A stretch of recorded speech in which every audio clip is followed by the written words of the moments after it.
We lost a great socialist and poet and songwriter a couple of weeks ago, Pete Seeger. Hey.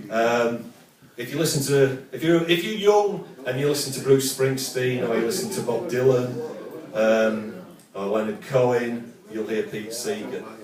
It got me thinking about where all that stuff comes from in America, because this is an American thing, because I'm a Steve Earle fan and you're a big fan.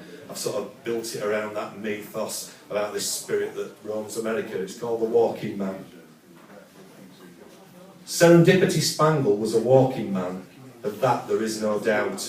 He walked across great continents and was seen round hereabout.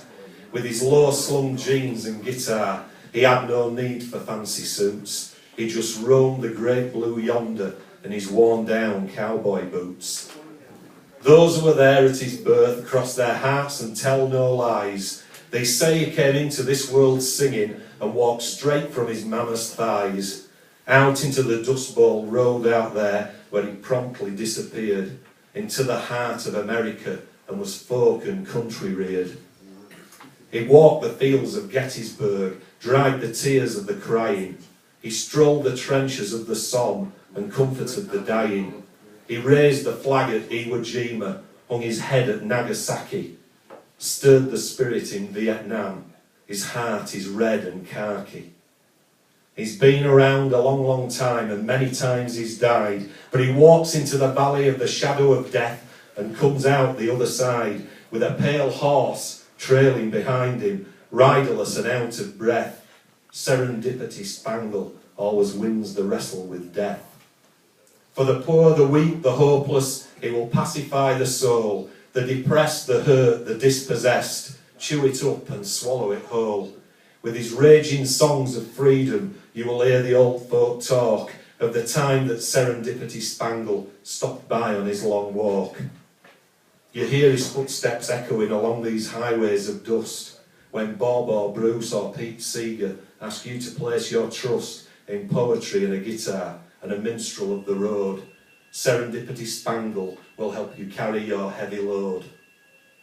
A lonely figure walks out, steps into the moon at the top of a country road, whistling a mournful tune.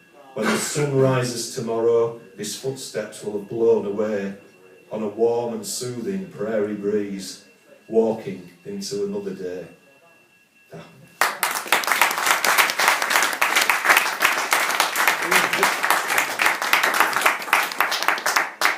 I've got to do one more, so I look for a long one. No, I won't be that off.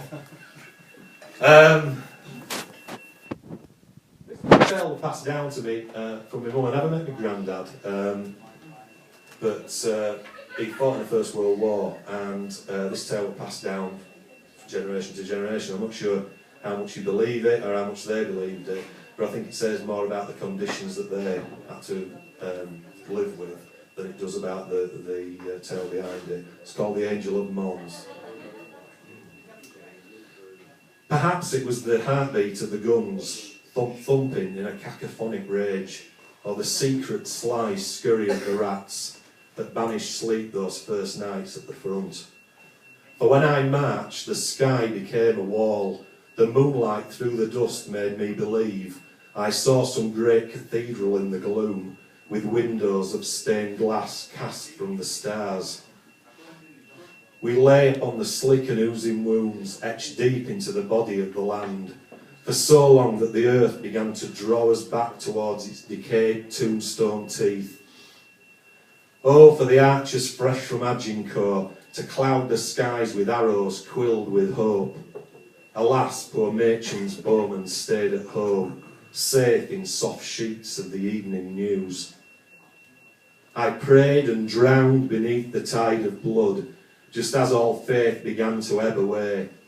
A cry rang out across the Flanders field of Ad sit Anglus Sanctus Georgius, and to my tired eyes I thought I saw a figure clothed in gold raised from the mud, with wings unfurled and flaming sword held high.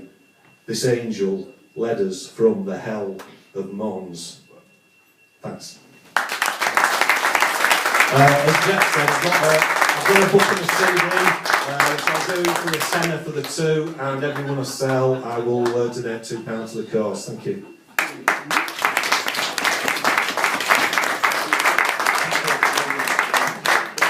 Let's see, a big hand please, Ian Whiteley.